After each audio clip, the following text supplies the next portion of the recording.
Casey Fowler, one half of the Fowler's podcast, host of the Melanin Warriors podcast, bringing y'all yet another Melanin Warrior queen, Asantewaa. She was born on October 17th, 1840, and was the queen mother of the Jisu and the Asanti Empire, which is now the modern part. It's just a part of the modern day Ghana. She only had one brother, and he ruled until 1894 when he died. She lived a rather peaceful childhood and a young adulthood, eventually entering a polygamous marriage with a man named Umasi, and she gave birth to two daughters.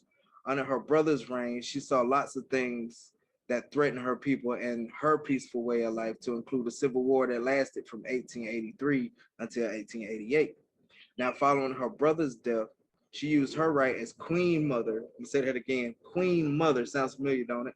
To nominate her grandson as the Ajisuhane, which is chief in their culture. However, the British exiled him along with the king of the Asante and several other figures in the Asante kingdom. This made Asantewaa a region of the Jisu. After the exile of the empire's most powerful, most influential people, a British governor general by the name of Frederick Hodgson demanded the golden stool. Now, this golden stool is pretty much the sacred symbol of the Asante nation. Asantewaa and others eventually had a secret meeting, if you will, after this demand was put out by the governor. And there was a lot of indecision, a lot of arguing on what to do until Asantewaa spoke up. And, basically she was saying that we are proud people, we're brave people. How can we allow them to, one, exile our kings and chiefs, and now they seek to humiliate us further by demanding our most prized possession, our most sacred possession. She continued to declare that she's not going to pay them one predwan, which was the currency of the Asante at that time. She wasn't going to pay none of that to the governor, and told the men in attendance, if you're cowards, you might as well swap out your loincloths for undergarments. Man, that's cold. To dramatize her point, she grabbed a gun, pointed it, and fired it in front of the men at the meeting. After, she chose several regional chiefs to be war leaders and assemble her forces, and this battle would become known as the War of the Golden Stool. And it was led by the Queen Mother, Asantewaa, of course, with her 5,000 troops. The army attacked the fort at Kumasi, where the British had sought refuge. Eventually, the governor sent 1,400 of his soldiers to stop this rebellion. During the fight, Asantewaa and 15 of her followers were captured, and they were essentially exiled.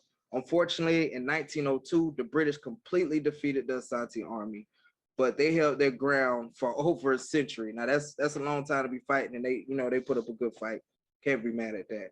Asantewaa, unfortunately, also passed away during her exile, but because the British took over and they wanted to make peace with the Asante people and everything like that, they let the king come back, and the king was able to give the Queen Mother royal burial, which is really dope. It's really awesome.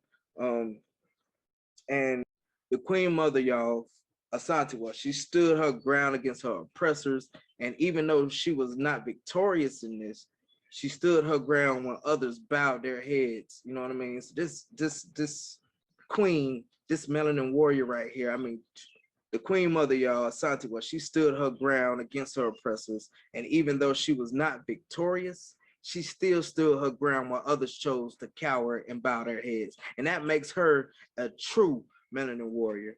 But, so that's another one for you, boy. You know what I'm saying? It's your boy, KC Fowler, one half of the Fowler's podcast, host of the Melanin Warriors podcast. And like every other episode, always remember, if you don't stand for something, you're going to fall for anything. And I'm out.